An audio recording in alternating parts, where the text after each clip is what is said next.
45. Malachi Grappes se sentía feliz. Su vida nunca había sido fácil, y de pequeño había tenido que escuchar innumerables veces cómo le llamaban basura blanca. Hijo de una madre soltera adicta al crack, el pequeño Malachi había tenido que aprender a defenderse desde niño con la fuerza de sus puños, y cuando fue un poco más mayor, con navajas primero y armas de fuego después. Pasar de las pandillas de la calle a la nación aria fue fácil. El resto vino rodado. Lo cierto era que Grappes llevaba toda su vida, incluida la larga temporada en la cárcel, rodeado de violencia.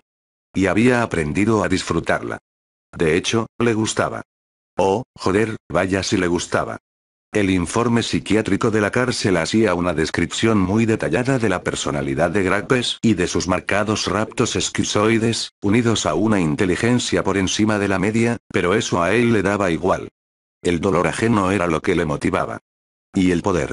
Pero nada de lo que había vivido hasta ese momento podía compararse a lo que sentía en aquel instante, de pie en medio de una calle en llamas del gueto de Bluefont, mientras sus hombres cazaban implacablemente hasta el último de aquellos negros y chicanos desgraciados. Porque mientras sus botas chapoteaban en un charco de sangre que salía de la cabeza de un hilota y las casas se derrumbaban a su alrededor en un infierno de chispas y maderos carbonizados, Grappes se sentía más vivo que nunca. Se sentía como si fuera un dios de la guerra, violento y destructivo. Y la sensación era tan potente y arrebatadora que casi le mareaba. Iba a acabar con todos ellos aquella misma noche. Y no pensaba perdonar ni siquiera los 2000 hilotas que le había pedido el reverendo Greene. Ya se inventaría después una excusa para justificarlo. Se resistieron demasiado, reverendo. No quisieron aceptarlo. No se dejaron coger vivos. ¿Qué más daba? Algo se le ocurriría. Pero en aquel momento estaba tan borracho de sangre que un solo tipo de pensamiento le ocupaba la cabeza. Matar, arrasar, mutilar. Causar dolor. Malachi, dijo una voz a su espalda. Era Seth Fredsen, su mano derecha.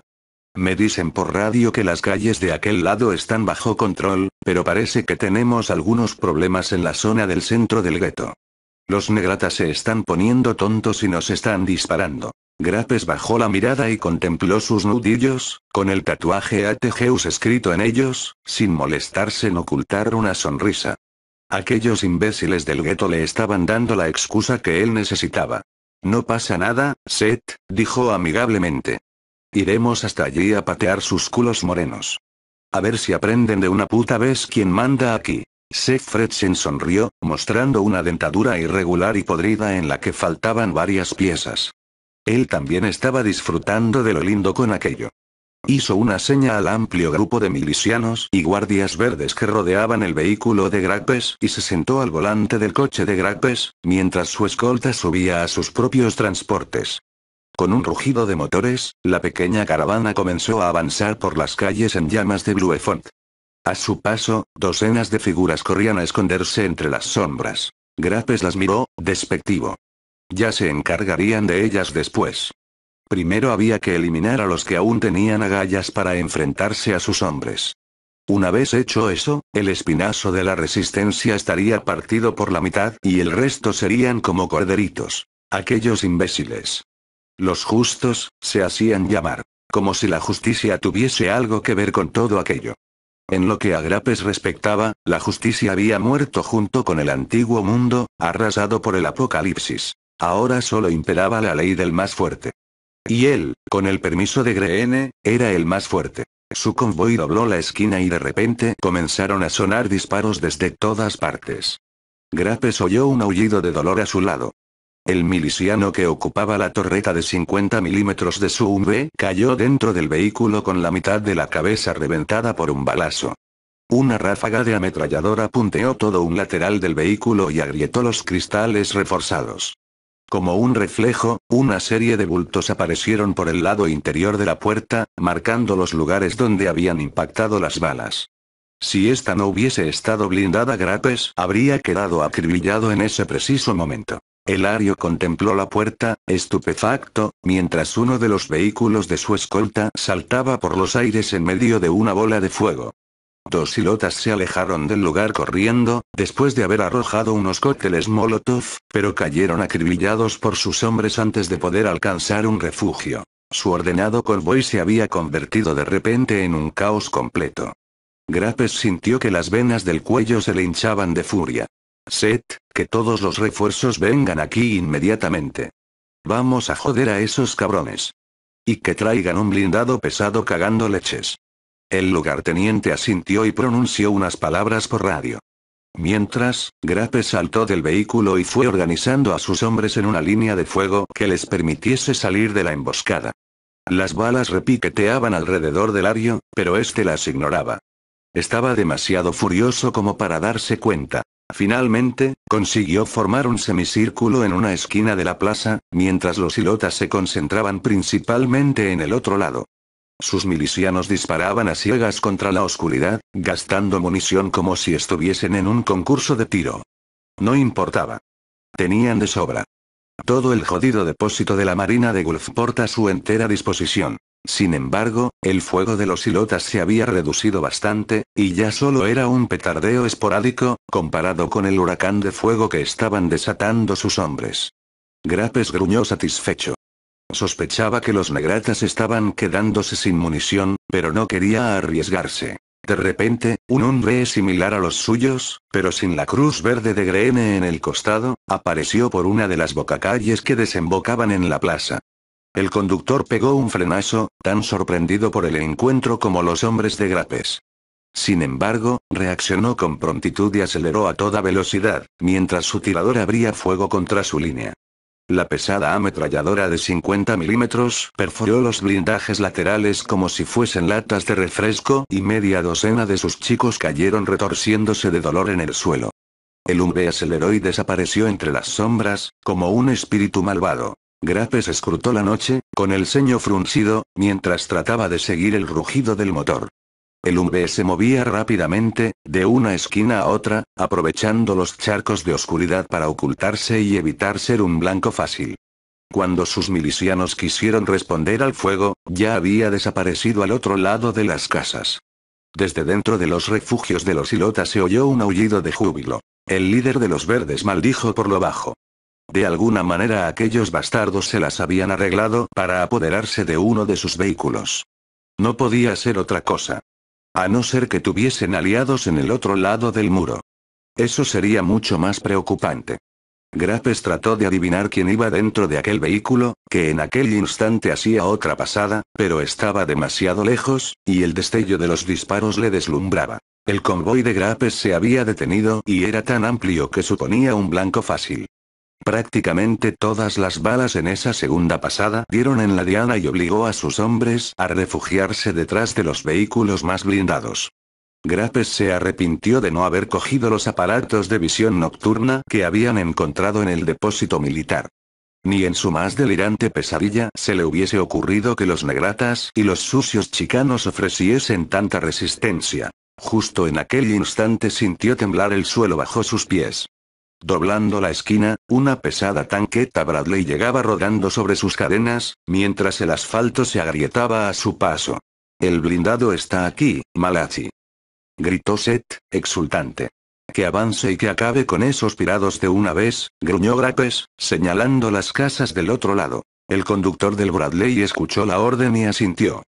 Poco acostumbrado a aquel vehículo, hizo chirriar las marchas un par de veces antes de engranar la correcta, pero cuando lo consiguió, el pesado blindado comenzó a avanzar de forma imparable hacia los ilotas. El hombre se cruzó en su camino a la desesperada, disparando casi a quemarropa los proyectiles de su ametralladora, pero el blindaje del Bradley era demasiado grueso para que le afectase. En ese preciso instante, el conductor del Humvee cometió un error fatal y giró en un ángulo demasiado pronunciado para evitar una ráfaga bien dirigida procedente de la línea de Grappes. Al hacerlo, el vehículo se tambaleó y el conductor tuvo que reducir la velocidad para recuperar el control del mismo.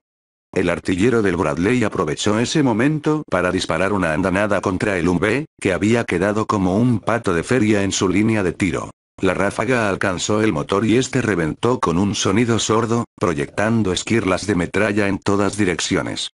Los tripulantes del Humvee salieron a toda velocidad por el lado opuesto, perseguidos por una lluvia de balas desde la línea de Grappes. Dos de ellos cayeron de espaldas cuando fueron alcanzados, y otro soltó un grito cuando una bala le atravesó una pierna. A Grape se le escapó una maldición. Los tipos muertos del Unbe eran blancos. Eso significaba que podía haber más como ellos, incluso en su retaguardia. De repente ya no se sintió tan seguro, ni tan poderoso. El temor a caer en una emboscada se comenzó a filtrar en su mente, artero y silencioso. Pero ya había avanzado demasiado para retroceder. El fuego desde las casas de los ilotas se había reducido a la mínima expresión. Desde las ventanas llovían cócteles Molotov sobre el Bradley, pero este continuaba rodando como si tal cosa. La tanqueta lanzó una rápida serie de proyectiles incendiarios dentro de las casas. En menos de 2 minutos las llamas comenzaron a asomar por las ventanas de la planta inferior. Algo explotó con violencia dentro de una de las viviendas, y parte del tejado se elevó en el aire como el sombrero de un marinero, para acabar estrellándose a pocos metros de allí. Toda la plaza quedó sembrada de escombros y restos carbonizados. Desde los pisos superiores los ilotas se arrojaban al vacío, con sus ropas envueltas en llamas. Los milicianos les disparaban a medida que caían, y los cuerpos quedaban inmóviles en medio de la calzada, chisporroteando lentamente. Unos cuantos salieron por la puerta, envueltos en una densa nube de humo, tosiendo y tropezando. Grapes adivinó unas figuras conocidas en medio de los fugitivos y levantó el brazo. ¡Alto el fuego! Rugió. Que nadie dispare, joder. Quiero vivos a esos de ahí. Un grupo de milicianos se adelantó y rodeó a los supervivientes. No eran más de media docena, y estaban cubiertos de cortes y heridas. A Grapes se le abrieron mucho los ojos cuando los llevaron ante él. No puede ser. Meneó la cabeza, incrédulo. Pero si es el picha floja de Strangard asqueroso sueco presumido y arrogante. Tú eres uno de esos justos de mierda. El sueco levantó la cabeza y miró a Grapes con serenidad. Su pierna derecha tenía una fea herida de bala y no dejaba de sangrar. Grapes, esto es una masacre, le dijo. No tienes por qué hacer esto. No es necesario. No tienes por qué obedecer a Greve hasta este extremo. Estás acabando con vidas de inocentes por culpa de los delirios de un viejo loco. Grapes se lo quedó mirando de hito en hito como si no diese crédito a lo que estaba oyendo. De repente estalló en carcajadas mientras se palmeaba las piernas. Siempre pensé que eras un picha floja, pero esto es lo máximo. Se abalanzó de improviso sobre Strangard, lo cogió por el cuello de su chaqueta y acercó su boca al oído del sueco, de forma que nadie más les oyese.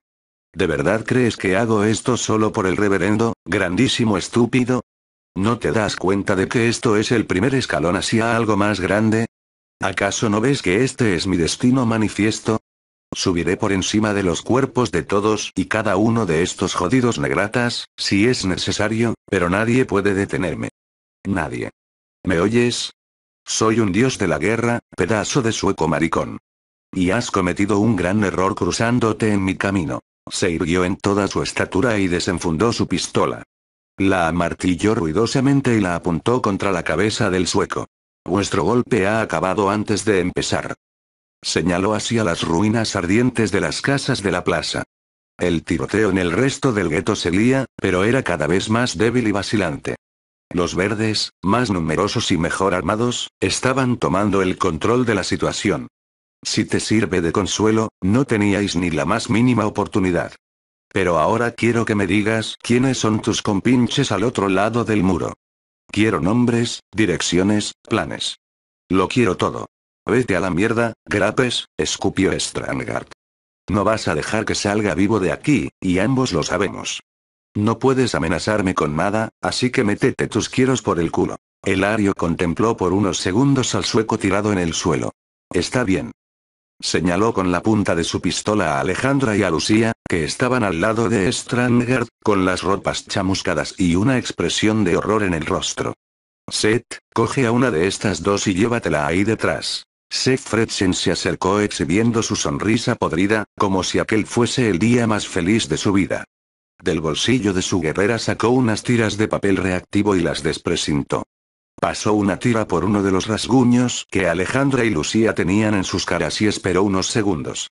De golpe su sonrisa se hizo aún más fiera, y adquirió un matiz que hizo que a las dos muchachas se les secase la boca de puro pánico. «Están limpias, Malachi», dijo. Las dos. Ni rastro del puto virus. Grapes hizo un gesto con la pistola, como diciendo eso no me importa. Sus ojos no se apartaban del sueco. Nombres, mariconazo, repitió. Quiero nombres.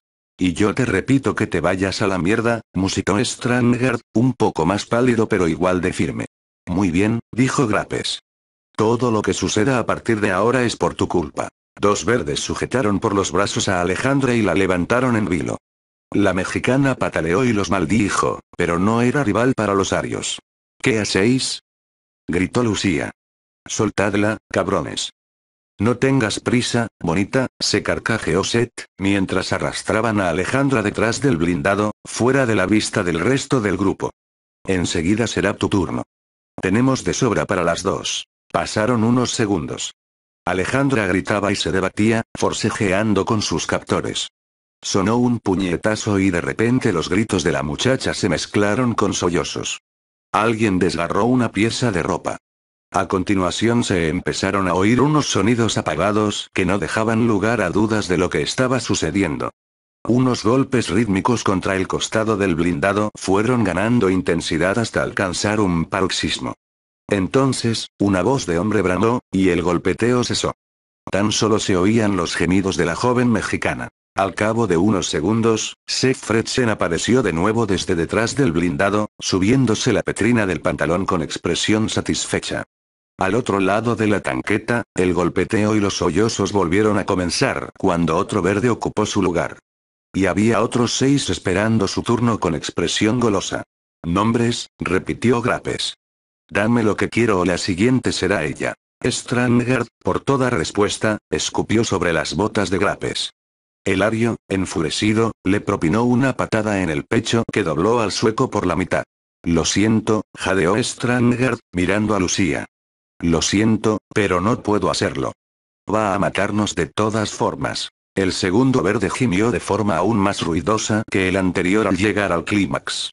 Cuando el tercero ya se desbrochaba los pantalones se oyó un tiroteo muy fuerte, acercándose a toda velocidad.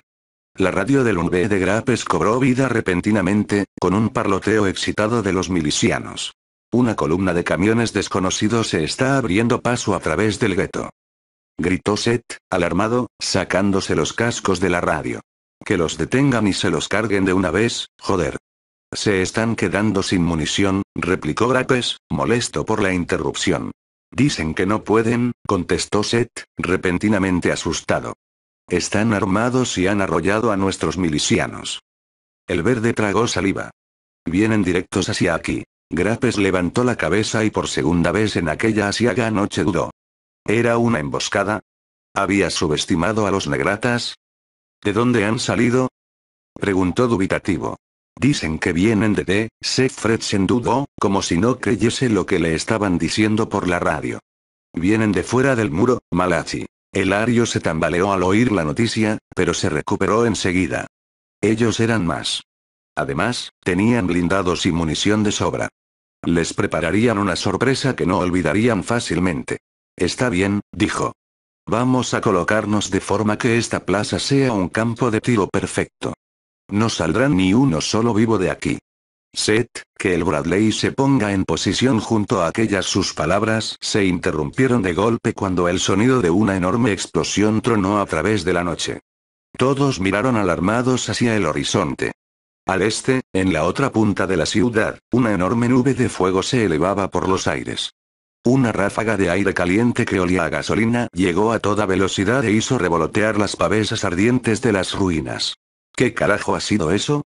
Preguntó Grapes, notando que le fallaba la voz. Lo que le había parecido un plan sencillo cuando lo planeó con Greene se estaba transformando en una auténtica pesadilla llena de sorpresas.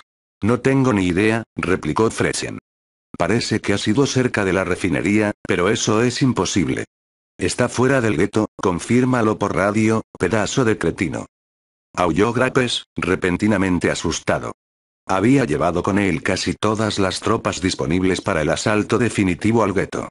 Fuera de allí, tan solo quedaban medio centenar de milicianos inexpertos y una guardia de 6 verdes protegiendo a Greene. Eso era todo lo que quedaba en Gulfport. Y de repente había una explosión en la otra punta de la ciudad. Aquello no era bueno. No, joder, no era nada bueno. A lo lejos se oyó el sonido débil pero inconfundible de disparos. Eran ráfagas de fusiles de asalto. Grapes no lo dudó más. Algo muy gordo estaba sucediendo al otro lado del muro interior, y tenía prioridad sobre aquello. Los negratas tendrían que esperar. Nos vamos, ordenó, de forma seca. Seth, ordena por radio que todo el mundo se repliegue al otro lado del muro interior cagando leches. Que suelten a los ilotas que tengan en los camiones y que corran hacia los disparos del otro lado. Máxima urgencia. ¿Y qué hacemos con ellos? Tartamudeó Seth, señalando a Stranguard y a Lucia. Por toda respuesta, Grapes levantó su pistola y la pegó a la nuca del sueco. Sin pestañear, apretó el gatillo y disparó con frialdad. Stranguard cayó muerto sobre el regazo de Lucia, soltando sangre a chorros por el agujero abierto en su nuca. Lucia chilló aterrorizada, al notar la sangre caliente empapándola. «Oh, cállate de una vez, zorra», murmuró Grapes, apuntando su arma hacia la muchacha. Justo en ese instante, el blindado arrancó el motor y se movió, dejando a Alejandra a la vista. La joven mexicana tenía un aspecto horrible. Con toda la ropa destrozada, su cara estaba cubierta de hematomas y la sangre chorreaba por la cara interior de sus muslos desnudos. Grapes la vio por el rabillo del ojo un segundo antes de que la chica se lanzase sobre él con las manos desnudas y un brillo de furia homicida en los ojos. Elario saltó a un lado mientras apretaba el gatillo. La primera bala alcanzó a Alejandra en el hombro y la hizo girar como una peonza. La segunda le entró directamente sobre la sien, y la parte superior de su cabeza saltó por los aires como la tapa de una tartera, antes de caer al suelo. Todo había durado menos de 10 segundos. Jadeando, Grapes se volvió para acabar con la última superviviente. Elario soltó una maldición. Lucia había desaparecido. Paseó la mirada por los alrededores, tratando de perforar la oscuridad, pero no pudo ver nada. Lucia se había escabullido aprovechando la distracción. Grapes se maldijo por su torpeza. Cuando había dado la orden de arrancar para regresar a Gulfport, todo el mundo había corrido a sus vehículos, y los dos guardias que tendrían que haber estado vigilando a la chica estaban todavía muy ocupados, abrochándose la bragueta después de tirarse a aquella zorrita mexicana. Y ahora puede estar oculta en cualquier parte, y yo no tengo tiempo, pensó Grapes. Volveré a por ti. Gritó hacia la oscuridad. Y por mucho que te escondas te encontraré. Se subió de un salto a su Humvee y dio la orden de arrancar. Con un estruendo de motores, el convoy salió del gueto en llamas a toda velocidad, rumbo al otro lado del muro interior. A sus espaldas, Bluefont era un mar de llamas, muerte y dolor lleno de miles de ilotas asustados y confusos. Frente a ellos, en la otra punta de la ciudad, comenzaba una batalla muy distinta.